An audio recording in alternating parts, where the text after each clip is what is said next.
우리 영상 보면서 이 얘기 해야지 했는데 또 금세 잊어버렸다가 지금 막 생각이 났습니다.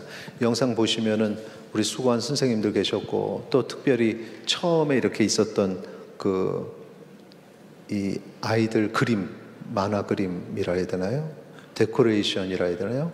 그것들이 쭉 있었는데, 작년에도 그랬지만 올해도 우리 은석교회 선생님들 수고하셔서 우리 영화부하고 유치부 우리 수고했는데도 또 수고하셔서 거기에 또 영어 이렇게 이름 영어로 쓰는 것도 글씨 만들어 가지고 붙이시고 해서 얼마나 감사하게 우리 또 스태프들이 생각했는지, 이렇게 항상 매 총회 행사마다 은석교회 선생님들 헌신해 주셔서 너무 감사합니다.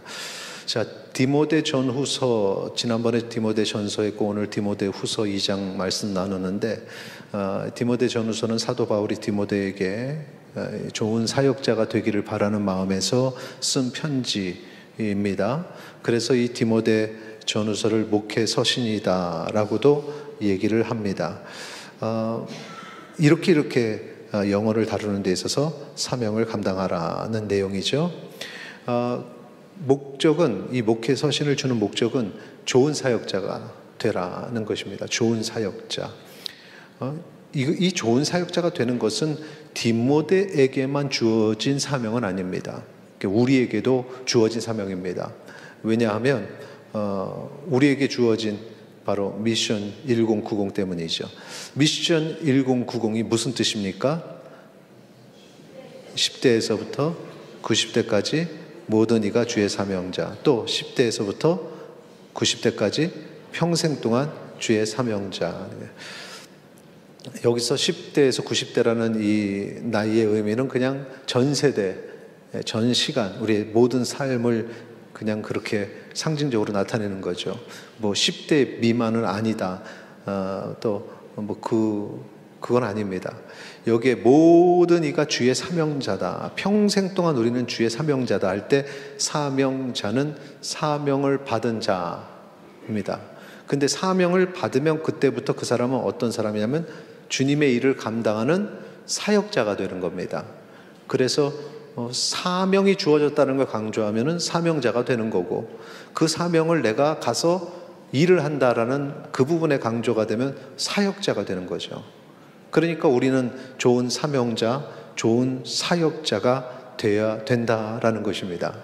그런데 우리가 사역자 그러면 일반적으로 생각할 때는 목회하시는군요, 목사님이시군요, 전도사님이시군요, 이렇게 생각을 합니다.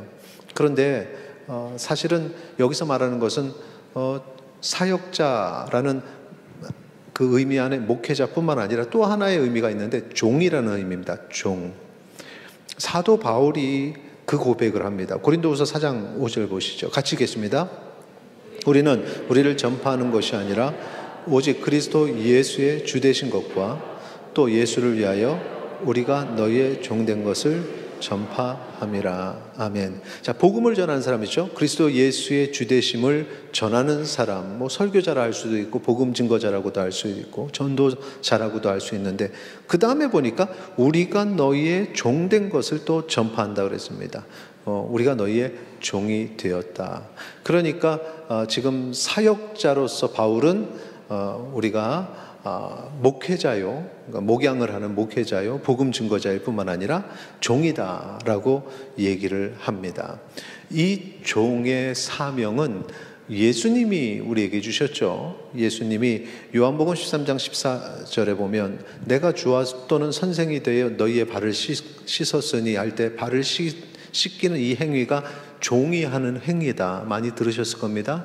이게 예수님이 종이 되셨죠. 그 다음에 너희도 서로 발을 씻어주는 것이 옳으니라. 그러니까 내가 종의 이 발을 씻겨주는 행위를 했으니 너희도 나가서 서로 발을 씻겨주는 종이 되어야 된다라고 말씀하시는 겁니다.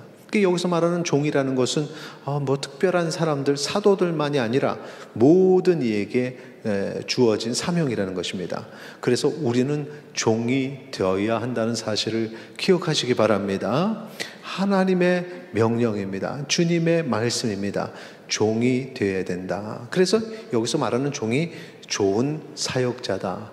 우리는 좋은 사역자가 되어야 됩니다. 같이 고백하죠. 시작. 우리는 좋은 사역자가 되어야 됩니다. 그러니까 사역자는 특별히 신학을 마치고 그런 목회자뿐만 아니라 우리 모두가 사명을 가진 사역자가 되어야 됩니다. 이게 개혁주의 신앙입니다. 로마 카톨릭에서는 절대적으로 그걸 원치 않았죠. 그래서 평신도와 프리스트 그런 담당한 성직자를 구분을 지었죠. 그런데 그게 아닙니다. 바로 너희는 왕 같은 제사장이다. 여기 너희가 바로 사역자가 되어야 된다. 사명자가 되어야 된다. 개혁, 종교개혁은 바로 그것이고 종교개혁의 신앙을 이어받은 개혁주의 신학은 바로 그것입니다. 자, 그러면 우리가 좋은 사역자가 되기 위해서 어떻게 해야 되는가를 바로 이 바울이 디모데에게 준 편지, 특별히 2장의 말씀을 통해서 5가지로 정리합니다. 5가지.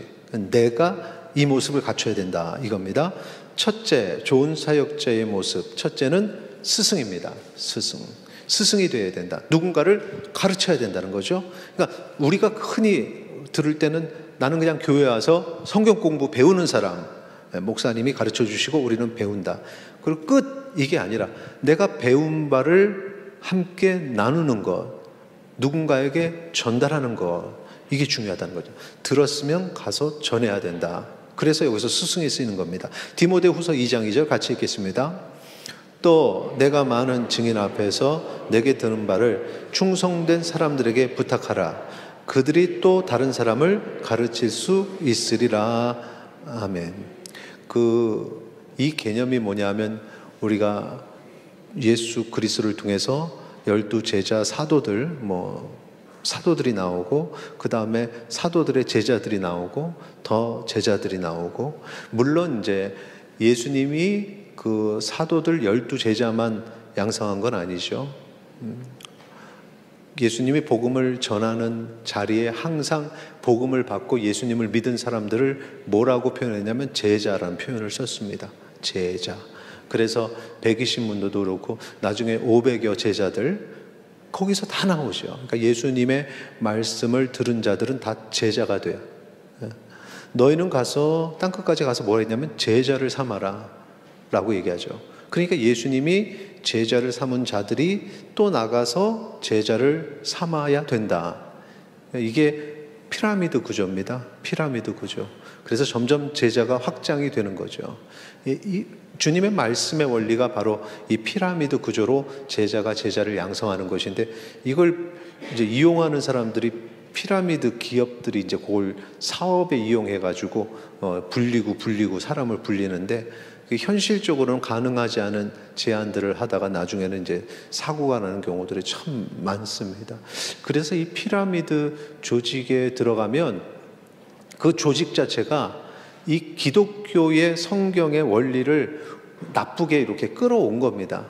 그래서 이 북한 정권이 약간 신격화해서 종교화돼서 시스템을 그렇게 운영하고 있는데, 피라미드 기업도 요 성경의 조직을 카피를 해가지고 하다 보니까 이게 2개의 조직에 들어갈 수가 없습니다. 그러니까 기독교 신앙을 가진 사람들이 이 피라미드 조직에 들어가면 교회 신앙생활을 열심히 할 수가 없습니다. 그냥 물건이 좋아요, 좀 사서 쓰겠습니다, 이 정도를 얘기하는 건 아닙니다. 그걸 얘기하는 게 아니라 이 조직의 구조 속에 아주 성실하게 막 임하려고 하면은 거기에 모든 걸 다 쏟아야 됩니다. 가끔 가다가 이게 사람이 사람을 낳아야 되고 거기서 그 사람들을 또 관리해야 되고, 이게 목양하고 똑같은 거죠. 거기다가 이제 흔들리니까 가끔 성공해서 다이아몬드다 어디까지 올라간 사람들 와가지고 초청해서 강연을 듣습니다. 이게 뭡니까? 간증이잖아요. 그러면서 목표의식을 갖는, 우리는 저기까지 올라갈 수 있다, 열심히 해야 된다, 막 헌신을 강조하고, 이 종교의 그것을 그대로 갖다가 붙여놔가지고 이게 2개의 생활을 하기가 정말 어려워서 이 신앙생활 하는데 이거 여기에 열심히 빠지면 문제가 됩니다. 그 사람들이 막 가르칠 때 어디까지 미혹하냐면은 교회 안까지 들어오려고 하죠. 그래서 전문직을 가진 사람들 밑에는 더 많은 사람들이 이렇게 불어나니까, 그래서 의사, 교수 이런 사람들, 심지어는 목회자에게 접근합니다. 왜? 목회자에게 가가지고 그 성도들이 있잖아요. 성도들에게 이거를 어떻게 해가지고 그런 안내장들이 그렇게 그냥 목회자들에게 배부가 되는 거예요. 그러면 살기 힘든 그럴 때는 유혹이 되는 거죠. 야, 이거를 얼마에 팔면 얼마가 남고, 그 무너지는 겁니다. 야, 이거는 심각한 겁니다. 이거는 말이 안 되는 거죠. 그래서 물건을 조금 하고 이걸 얘기하는 게, 거기 푹 빠져가지고 신앙생활, 이게 교회 오면은 다 상품 파는 대상으로 보이는 거죠. 그렇게 되면 안 됩니다. 여러분, 거기에 그렇게 빠지시면 안 됩니다. 절대 그렇게 미혹되면 안 됩니다. 이게 왜 그러냐? 조직이 같아서 그렇습니다. 원래 우리 주님이 그 말씀을 전하실 때는 제자를 양육하라. 그래서 제자가 또 제자를 양육하고, 제자가 제자를 양육하고, 하나님의 뜻을 이루기 위한 우리의 사명이, 스승의 사명이 있다는 사실을 기억하시기 바랍니다. 두 번째 좋은 사역자의 모습은 병사입니다. 병사. 디모데후서 2장 3절 같이 읽겠습니다. 너는 그리스도 예수의 좋은 병사로 나와 함께 고난을 받으라. 병사가 되어야 되는 이유는 고난 때문에 그렇습니다. 근데 여기서 오는 고난은 두 가지 방향에서 오는데, 첫째는 내 내면에서의 도전들이 있습니다. 우리는 계속해서 육신의 소욕이 있다라는 겁니다. 계속해서 올라오는 겁니다. 죄로 인해 타락했기 때문에 그 우리 육신의 소욕은 선한 것이 아닙니다. 악한 것이 자꾸 올라오죠. 모든 사람이 다 이 속에서 선한 거 올라오는 사람 없습니다. 근데 그것을 얼마만큼 내가 싸워서 그 고난을 받을 때 눌러서 이겨내느냐. 그래서 이 병사가 되어야 된다. 주의 군사가 되어야 된다는 겁니다. 외부의 도전도 마찬가지입니다. 우리가 무언가를 하려고 하면은 항상 도전이 옵니다. 왜 그러냐는, 어떤 도전들이 우리를 흔들어 놓는 그런 도전들이 계속 오는데, 그걸 누르고 계속해서 이겨 나가야 됩니다. 그 승리하는 방법은 뭐냐 하면은 본질에서 벗어나지 않는 겁니다. 그런 고난들이 올 때, 내가 이런 고난 받으면서 왜 해? 왜 해? 라는 말은 내가 도대체 왜 이 영적 싸움을 하는지 목표의식을 잃어버리는 겁니다. 머릿속에서도 잊어버리는 겁니다. 자, 디모데후서 2장 4절 같이 읽겠습니다. 병사로 복무하는 자는 자기 생활에 얽매이는 자가 하나도 없나니 이는 병사로 모집한 자를 기쁘게 하려 함이라. 아멘. 자, 병사로 어떤 도전들을 싸워 이기는, 힘든 일이 있어도 계속 하는 이유가 뭡니까? 거기 지금 목표가 있죠. 이는 병사로 모집한 자를 기쁘게 하려 함이라고 얘기하죠. 연관된 찬양이 있죠. 어떤 찬양입니까? 나 주님의 기쁨 되기 원하네. 삶의 목표가 주님의 기쁨 되는 것, 하나님의 기쁨이 되는 것, 하나님의 뜻에 합당한 삶을 살아서 하나님의 기쁨이 되는 것, 이 목표가 확고해야 됩니다. 이 목표가 흐트러지면 내가 왜 이렇게 살지? 나도 좀 자유롭게 살고 싶어. 무너지는 겁니다. 이게 영적 전쟁인데, 이 영적 전쟁에 여러분이 군사적인 마인드를 가지고, 그래, 전쟁에 군인이 싸움을 두려워한다, 이건 말이 안 됩니다. 군인은 싸우는 존재죠. 그래서 그래, 너무나 당연하게 받아들이고, 내가 군인은 반드시 이겨야 됩니다. 그렇게 해서 주의 좋은 군사로서 승리하시기를 바랍니다. 두 가지의 승리하여야죠. 나를 누르세요. 나를 누르세요. 나와의 싸움에 승리하십시오. 제일 어려운 싸움이에요. 나와의 싸움. 그리고 내가 하는 주님의 일, 주님의 기쁨이 되는 일을 막는 그런 영적인 도전들 잘 구별해서 싸워야 됩니다. 제일 미련한 사람은 아군을 죽이는 사람이에요. 폭격을 하는데 아군에게 공격하는 사람. 영적 싸움은 어둠의 세력과의 싸움이지 아군과 싸우는 게 아닙니다. 아군과 싸우니 어떤 사람인 줄 아세요? 교회 안에서 싸우는 사람이 아군과 싸우는 거예요. 교회 안에 있는 성도를 비난하는 사람이 아군과 싸우는, 이런 미련한 군인들이 있다라는 거죠. 오늘 우리는 좋은 병사로 승리하시기를 주님의 이름으로 축원합니다. 세 번째, 5개가 있다 그랬습니다. 세 번째는 운동선수입니다. 운동선수. 디모데후서 2장 5절 같이 계십니다. 경계하는 자가 법대로 경계하지 아니하면 승리자의 관을 얻지 못할 것이며. 자, 여기서 이제 중요한 것은 법대로 경계하는 것이다. 법대로 경계하는 것은 이제 경기장에 나갔을 때입니다. 경기의 룰을 알아서 경기장에 나가서 법대로 해야 되는 거고, 법대로 이제 경기에 나가기 전에 뭘 해야 되는가. 운동선수는 평소에 뭘 해야 됩니까?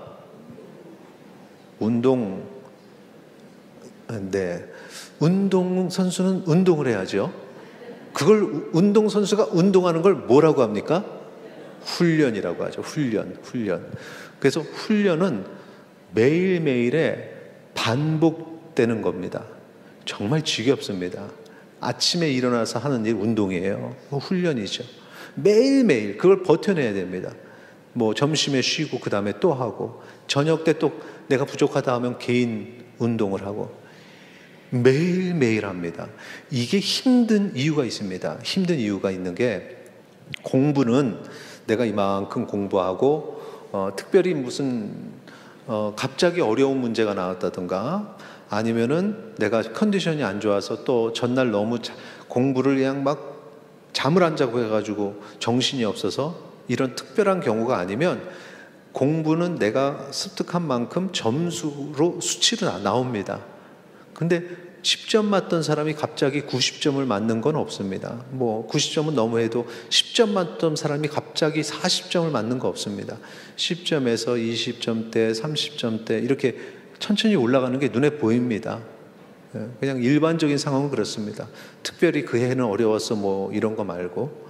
그래서 공부는 쉬운 게 내 눈으로 확인이 되기 때문에, 아, 나 평소에 모의고사 이렇게 맞았어, 그러면 본 시험에서는 이 정도 나오겠지라는 기대가 있습니다. 그리고 그게 웬만하면은 맞죠. 그래서 쉽습니다. 운동이라는 것은 음악도 마찬가지입니다. 갑자기 잘하지 않는데, 이게 평소에 내가 운동을 막 열심히 하는데, 이게 그럼 조금씩이라도 뭐 9등에서 8등, 7등, 6등, 5등 이렇게 올라가느냐? 그렇지 않습니다. 그냥 변화가 없는 것 같아요. 실력이 느는 것 같지가 않습니다. 내가 어느 정도 실력이 느는지 확인할 수가 없습니다. 그걸 유지합니다. 버티는 겁니다. 그러다가 어느 순간에 8등 하던 친구가 5등을 했네? 남들보다 엄청나게 노력한 거죠. 뭐 남들도 노력하니까 그 이상을 한 겁니다. 이게 실력이 이렇게 가다가 어느 순간에 이렇게 올라가 있어요. 그리고 또 그걸 뭐 버텨냅니다. 이게 느는 건지 어쩐 건지. 그러다가 어느 순간에 보면 올라가요. 이게 왜 이게 되냐면은, 이 연습을 통한다고 남들도 다 똑같이 연습하니까. 근데 이제 핵심은 뭐냐면, 연습을 하다가 어느 순간에 기술 하나를 터득하는 거죠. 쉽다. 되네, 이게. 힘을 뺐네. 예. 주행하는 이 팔에, 전에는 약간 좀 방향도 틀리고 이러면서 그랬는데, 이게 이제 코치가 말하는 원리를 딱 획득을 하면 그 다음에 쑥 올라가는 겁니다. 그 다음에 쑥 올라가고. 그래서 이 운동선수는 훈련을 하면서 버티는 것, 이게 정말 중요합니다. 여러분의 신앙생활도 똑같습니다. 내가 하나님 앞에 되게 열심히 헌신하는데 변하는 게 없는 것 같아요. 남들은 되게 성장하는 것 같은데 나는 여전히 그 모습인 것 같습니다. 그때 어떻게 하는 게 이기는 거라고요? 인내하는 거, 참는 거. 참고 그냥 계속 열심히 훈련하는 거죠. 그 다음에 이제 경기장에 들어섭니다. 중요한 것, 여러분이 열심히 했으면 그 다음에 룰대로 해야 되는 게 중요한 겁니다. 룰대로 안 하면 1등으로 들어와도 그 다음에 탈락이 되죠. 왜? 룰대로 안 했으니까. 룰은 정하는 사람이 정하는 겁니다. 자, 이런 거 이렇게 정하는 거죠. 이건 지켜야 돼라는 거죠. 이건 하나님의 뜻입니다. 하나님의 룰이 있습니다. 하나님의 법이 있습니다. 하나님의 말씀이 있습니다. 여러분이 애를 쓰고 노력을 했는데 진짜 현장에 나가서 하나님의 말씀대로 안 하고 자기 뜻대로 했다. 나중에 다 취소되는 겁니다. 그래서 우리는 하나님의 뜻, 하나님의 말씀을 알아야 됩니다. 룰대로 해야 됩니다. 근데 이게 삶 속에서 이루어지면 이걸 뭐라고 하냐면 하나님의 통치가 내게 이루어진다고 말합니다. 룰대로 따르는 것. 왜? 영어로 룰이 있고 룰러가 있습니다. 그 룰을 세운 사람. 이 룰러가 이 뜻이 뭐냐면 통치자라는 뜻이 있습니다. 그러니까 우리가 하나님의 뜻을 알고 하나님의 룰을 알고 그대로 살려고 노력하는 것은 하나님의 통치 아래 순종하는 겁니다. 그 사람이 상을 받을 줄 믿으시기 바랍니다. 내가 혼자 아무리 노력해도 룰대로 안 하면 그 룰러가 통치자인 하나님이 안 돼. 그럼 끝나는 겁니다. 그래서 하나님의 뜻을 찾고 그대로 행하는 좋은 운동선수가 되시기를 바랍니다. 자, 네 번째는 농부입니다. 농부. 디모데후서 2장 6절 같이 읽겠습니다. 수고하는 농부가 곡식을 먼저 받는 것이 마땅하니라. 농부는 그냥 진득이 계속해서 수고를 해야 됩니다. 운동선수하고 비슷합니다. 아침에 때가 되면 그냥 하던 일 늘 해야 됩니다. 돌아봐야 됩니다. 그런데 이 농부에게 있어서도 그래서 노력이 필요한 거죠. 항상 뭔가를 해야 되는. 그리고 또 한 가지가 운동선수도 지혜로운 사람이, 머리를 잘 쓰는 사람이, 똑똑한 사람이 세계적인 운동선수가 됩니다. 그냥 남들하고 똑같이 그냥 연습만 하고 끝나는 게 아니라 내가 부족한 게 뭐지? 그리고 되게 소통하고 머리를 쓰고 똑똑한 사람들이 돼야 됩니다. 현장에서의 그런 어떤 똑똑함들이 드러나는 거죠. 농부 선수도 마찬가지입니다. 내가 키울 때 이걸 어떻게 키워야 되지? 항상 연구를 해야 됩니다. 그리고 그 연구한 대로 어떤 일이 있어도 진행해야 되는 겁니다. 이전에 임기총 목사님들하고 백령도 잠깐 들어갔을 때 그때 시간 내서 거기에 우리 고모님도 만나고 사촌 형님을 좀 만나야겠다 해서 연락을 해서 오셨어요. 사촌 형님이 차를 타는데 사촌 형님이 원로 목사님 통해서 말씀 그때 한번 들으셨는데 뭐 다 잊어버리셨을 거예요. 우리가 만석군이라고 표현하는 그 지역의 연화리에 논 대부분을 다 하시는 분이에요. 거기 가면 이제 그게 뿌듯하니까 이 사촌 형님이 늘 얘기하는데 그날도 탁 차로 지나가면서 왜 길 가면서 다 본인이 하는 논이니까 자연스럽게 얘기가 나오는 겁니다. 와서 다 여기서부터 저기서부터 여기까지 그리고 저 산의 밭 여기까지 그러면서 이거 다 내가 하는 거라고. 그러면서 어디로 갔느냐? 밭 중간, 논 중간으로 갔어요. 왜? 지금 물 바꿔야 된다고. 그래 나도 같이 내려가지고 도와주려고 했는데 뭐 농사 안 하는 사람이 무슨 도움이 되겠습니까? 하는 것만 봤죠. 그래서 물 다 바꾸고 손님 왔다고 손님 대접하고. 아니 농부는 해야 될 때 해야 되는 겁니다. 그게 농부의 모습이죠. 최선을 다하는 농부의 노력이 있다. 그 다음에 노력하면 바로 나옵니까? 아니요. 정해진 때가 있습니다. 하나님이 그 다음에 일을 하시는 거죠. 나는 최선을 다하면 그 다음에 하나님이 일하시는, 이른 비와 늦은 비로 다 그렇게 비를 내려주시고 햇볕을 쬐게 해주시고, 농사의 최고는 이제 햇볕 양이죠. 하나님이 하시는 거죠. 그렇게 해주고 탁 하고 나면 그 다음에 소출이 그냥 있는데 남들보다 비교 안 되는 소출이 있는 겁니다. 기다려야 돼요. 야고보서 5장 7절 8절 같이 읽겠습니다. 그러므로 형제들아 주께서 강림하시기까지 길이 참으라. 보라 농부가 땅에서 나는 귀한 열매를 바라고 길이 참아 이른 비와 늦은 비를 기다리나니 너희도 길이 참고 마음을 굳건하게 하라. 주의 강림이 가까우니라. 아멘. 농부의 기다림이 우리에게 있어야 됩니다. 기다릴 줄 아는 주님의 자녀들 되시기를 바랍니다. 기다리면 반드시 이루어집니다. 하나님을 신뢰하는 사람은 그 믿음이 있는 거고, 하나님을 신뢰하지 못하면 못 기다리는 거죠. 기다리세요. 마지막으로 좋은 사역자의 모습, 일꾼입니다. 일꾼. 자, 일꾼 디모데후서 2장 15절 보면은 너는 진리의 말씀을 옳게 분별하며 부끄러울 것이 없는 일꾼으로 인정된 자로 자신을 하나님 앞에 드리기를 힘쓰라. 노력해라. 나를 하나님 앞에 드릴 정도가 돼야 돼. 내가 하나님 앞에 드리려면 부끄러울 것이 없는 일꾼이 돼야 한다. 부끄러움이 없어야 된다. 사실은 부끄러움이 처음부터 없는 사람이라 그걸 간직해라가 아니라 부끄러움이 많은 사람입니다. 우리는 다 처음부터 부끄러워요. 처음부터 난 부끄러울 거 없어요 이런 사람은 교만한 사람입니다. 모두가 다 부끄러운 사람이죠. 모두가 다 죄인이죠. 연약하죠. 그런데 그걸 다시 끌어올려야 됩니다. 이게 어떻게 해야 되느냐? 처음에 하나님 말씀을 잘 분별해라 라는 거죠. 디모데전서 2장 15절 너는 진리의 말씀을 옳게 분별하며 부끄러울 것이 없는 일꾼이에요. 그러니까 하나님의 말씀을 통해서 나를 이렇게 부끄러움이 없게 만드는 거예요. 말씀을 통해서 자꾸만 말씀대로 살려고 노력하는 거죠. 그게 이제 두 번째. 자, 디모데후서 2장 21절 같이 읽겠습니다. 그러므로 누구든지 이런 것에서 자기를 깨끗하게 하면 귀 쓰는 그릇이 되어 거룩하고 주인의 쓰심에 합당하며 모든 선한 일에 준비함이 되리라. 아멘.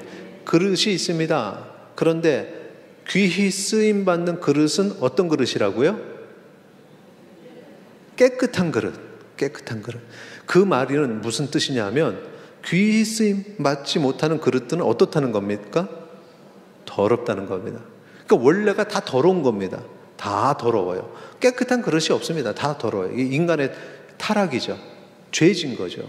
모든 문제가 이 타락에서부터 더러워진 것에서 오는 건데 거기서 이제 우리가 얼마만큼 나를 깨끗하게 하느냐인데 앞에서 말씀드렸죠. 나를 깨끗하게 하는 첫 단계는 말씀을 잘 읽고 분별해서 설교 시간에 들은 말씀, 내가 묵상해서 얻은 말씀대로 살아가는 것, 이게 이제 깨끗하게 하는 작업이에요. 조금 더 구체적으로 들어가겠습니다. 하나님의 말씀은 뭐라고 얘기하느냐? 디모데후서 2장 22절 같이 있습니다.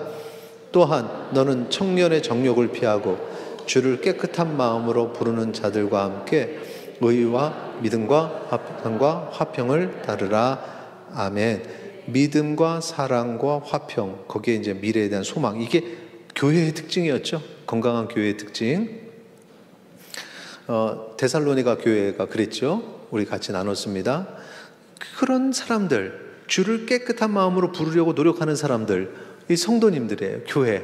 그러니까 이제 아름다운 교회는 뭐냐면은 바로 이 하나님의 말씀을 깨달아서 믿음과 사랑과 의와 화평 그리고 미래의 소망을 가지고 같이 서로 도움을 주면서 이걸 이겨내는 거죠. 그러면서 어떻게 청년의 정욕을 피하고 성숙한 사람이 아닌 아무것도 모르는 자의 그 막 속에서 나오는 정욕 눌러나가는 겁니다. 눌러나가야 되는 거예요. 교회 안에서 변화되는 분들, 여러분들 각 개인의 삶에 어떤 변화들을 그 가족들이 같이 이렇게 감사해서 나누거든요. 그러다 보면 다 제 귀에도 들어와요. 아, 누가 이렇게 그랬구나, 누가 이랬구나. 얼마나 감사한지 모릅니다. 우리 주변에 변화되는 모습들이 너무나 많습니다. 그래서 요즘에는 야, 이럴 때는 좀 이런 간증도 했으면 좋겠는데, 근데 이제 간증하고 나면 그 사람들이 저 사람들이 잘하나 못하나 이렇게 두고 보고, 그 실수하면 그래 놓고 간증을 해 또 이러면 교회 안에 싸움이 돼서, 그래서 저는 간증을 함부로 안 합니다. 그런데 마음으로는 야, 이런 분들은 소개하면 좋겠다. 우리는 다 연약한데 그런 노력들이 우리 안에 있는 거죠. 그런 현재의 정욕을 누르는 성장, 일꾼이 되시기를 바랍니다. 마지막, 이 다섯째 일꾼의 제일 마지막 거, 이게 중요하죠. 다른 거 다 잊어버리면 이것만 기억하세요. 디모데후서 2장 23절 24절 시작. 어리석고 무식한 변론을 버리라. 이에서 다툼이 나는 줄 알미라. 주의 종은 마땅히 다투지 아니하고 모든 사람에 대하여 온유하며 가르치기를 잘하며 참으며. 자, 23절 말 간단하게 뭡니까 이게? 어리석고 무식한 변론을 버리라. 네, 싸우지 말라. 세 글자로 하면 말조심. 세 글자로 하면 말조심. 성숙한 사람들은 말을 조심하고요. 항상 내가 말을 실수한 거를 빨리 되새겨서 후회하고 조심합니다. 이 말이 참, 말을 막 하는 사람들은 뭐, 실수해도, 뭐 그럴 수 있지 뭐 이러고 자기한테 너무 관대하는데, 내가 말했을 때 실수를 조심하고자 하는 사람들 보면 신앙이 너무 좋습니다. 이게 참 좋은 일꾼입니다. 말을 조심해야 돼요. 그렇다고 뭐 말을 하지 말라는 것도 아니고 아멘 하지 말라는 것도 아니고 그냥 말을 조심하시라. 자, 여기까지 정리하겠습니다. 우리 찬양 반주를 좀 준비해 주시고요. 자, 좋은 사역자가 되어야 됩니다. 좋은 사역자 5가지 모습이 있어야 됩니다. 첫째, 뭡니까? 사역자를 길러내는 스승이 되십시오. 구역원들 또 자녀들 양육하세요. 두 번째, 고난을 이기는 예수의 좋은 병사가 되어야 됩니다. 그래서 항상 영적 싸움이 있다는 거, 내 내면과 싸우세요. 외부의 도전들과 싸우세요. 세 번째, 하나님께서 정하신 규칙대로 달려가는 운동선수가 되라. 룰러, 통치자, 하나님의 뜻에 따라서 최선을 다해서 노력하세요. 네 번째, 노력하고 믿고 기다리는 농부가 되라. 노력했으면 그 다음에 기다리라. 하나님의 때가 있다. 자, 5번째, 세상 일꾼과는 구별되는 하나님 앞에 부끄러운 것이 없는 일꾼이 되십시오. 계속 나를 이제 부끄러울 것이 없어야 돼요. 마지막 뭐 조심하라 했죠? 말 조심. 이건 정말 부끄러울 것이 없는 일꾼이 되는 가장 중요한 것이다. 우리 찬양하고 잠깐 기도하겠습니다.